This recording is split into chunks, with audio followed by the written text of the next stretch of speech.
আসসালামু আলাইকুম। আরও একটি নতুন ভিডিওতে সবাইকে ওয়েলকাম জানাচ্ছি। আজকে আমি আপনাদের সাথে শেয়ার করতে যাচ্ছি এই শাড়িটার ফাইনাল লুক। এই শাড়িটা আমি আরও কিছুদিন আগে করেছিলাম, রোজার মাঝখানে করেছিলাম। তখন আপনাদের সাথে কিছু কাজের অংশ শর্টসের মাধ্যমে শেয়ার করেছিলাম। তবে এই শাড়িটার ফাইনাল লুকটা আপনাদের সাথে এখনও শেয়ার করা হয়নি, তাই ভাবলাম আজকের এই ভিডিওর মাধ্যমে আপনাদের সাথে শেয়ার করে দিই। আর আজকে কিন্তু আপনাদের সাথে আমি শেয়ার করতে যাচ্ছি হ্যান্ড পেইন্ট শাড়ির যত্ন, বা খুব সিম্পলভাবে আমি কিভাবে হ্যান্ড পেইন্ট শাড়িগুলো যত্নে রাখি এবং অনেক দিন ভালো রাখি, সেটাই আমি আজকে আপনাদের সাথে শেয়ার করতে যাচ্ছি। আশা করছি আপনারা ভিডিওটা শেষ পর্যন্ত দেখবেন। আর ভিডিওটা ভালো লেগে থাকলে অবশ্যই সবার সাথে শেয়ার করে দিবেন এবং আমার চ্যানেলটা সাবস্ক্রাইব করে দিবেন। আপনারা দেখতেই পাচ্ছেন, এটা হচ্ছে শাড়ির ওপরের পাড়ের যে কাজটা বা বুকের অংশের যে ডিজাইনটা, সেটাই আমি করে নিয়েছি। আমি ডালাপালা দিয়ে তারপরে পাতা এঁকে নিয়েছি। এরপরে আমি কিছু শিউলি ফুল দিব এবং শিউলি ফুলের কলি দিয়ে সম্পূর্ণ ডিজাইনটা এইভাবেই করে নিব। এই তো দেখতেই পাচ্ছেন। আপনাদের সাথে আসলে আমি এই শাড়ির কোনো টিউটোরিয়াল ভিডিও বা ডিটেলস ভিডিও কিন্তু শেয়ার করছি না। আমি এই শাড়ির কাজের কিছু অংশ আপনাদের সাথে শেয়ার করছি। আর আমি শাড়ি কিভাবে যত্ন করি বা খুব সিম্পলভাবে শাড়িগুলোকে অনেক দিন ভালো রাখি, সেটাই আপনাদের সাথে শেয়ার করব। চ্যানেলে কিন্তু আরও কিছু শাড়ির টিউটোরিয়াল ভিডিও বা ডিটেলস ভিডিও আছে। আকাশি রঙের একটি শিউলি এবং কাশফুলের কম্বিনেশনে শাড়ির একটা সম্পূর্ণ টিউটোরিয়াল ভিডিও বা কাজের অংশ আপনাদের সাথে শেয়ার করেছি। আপনারা কিন্তু সেই ভিডিওটা দেখে আসতে পারেন। সেই জন্য আমি কিন্তু আপনাদের জন্য সেই ভিডিও লিঙ্কটা ডেসক্রিপশন বক্সে দিয়ে দিব, আপনারা দেখে আসতে পারেন। তো দেখতেই পাচ্ছেন, আমি কিন্তু উপরের পাড়ের অংশের বুকের অংশের কাজটা বা ডিজাইনটা কমপ্লিট করেছিলাম।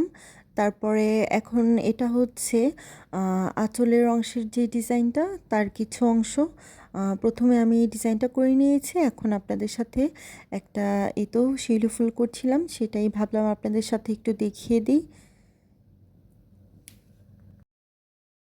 দেখতেই পাচ্ছেন সম্পূর্ণ ডিজাইনটা আমি কিভাবে করে নিয়েছি। কেমন হয়েছে অবশ্যই জানাবেন। আর হ্যাঁ, আপনারা যদি হ্যান্ড পেইন্টেড শাড়ি বা যে কোনো ধরনের পোশাক, বেবি ড্রেস, পাঞ্জাবি, ফতুয়া বা ওয়ান পিস কামিজ অর্ডার করতে চান, তাহলে কিন্তু অবশ্যই আমার ফেসবুক পেজে চলে যেতে হবে, কারণ আমি অর্ডারগুলো আমার পেজ থেকেই নিয়ে থাকি। আপনাদের জন্য আমি আমার পেজের লিঙ্কটা অবশ্যই ডেসক্রিপশন বক্সে শেয়ার করব।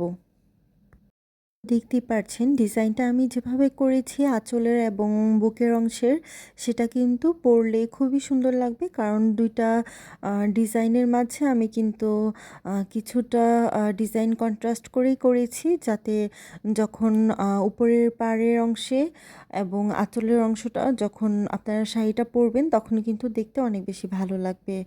আর এটা হচ্ছে কুচির অংশের নিচের যে কুচির অংশের বা পাড়ের কাজ, সেটাই আমি এটা করছিলাম ফ্রেমে আটকে, সেটারই কিছু অংশ আপনাদের সাথে রেখেছি।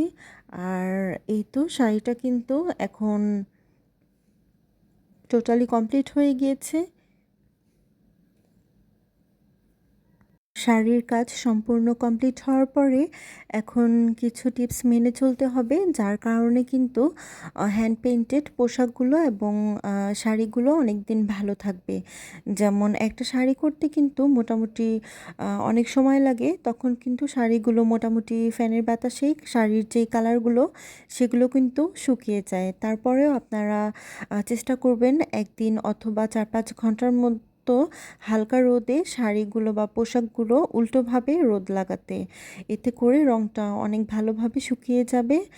আর এরপরে কিন্তু আপনারা শাড়িটা উল্টাভাবে আয়রন করে নেবেন, যেটা আমি আপনাদের সাথে একটু পরেই শেয়ার করছি। এই তো উল্টাভাবে কিন্তু আপনারা আয়রন করে নেবেন, এতে করে শাড়ির রঙটা অনেক বেশি ভালোভাবে আটকে যাবে এবং টেকসই থাকবে।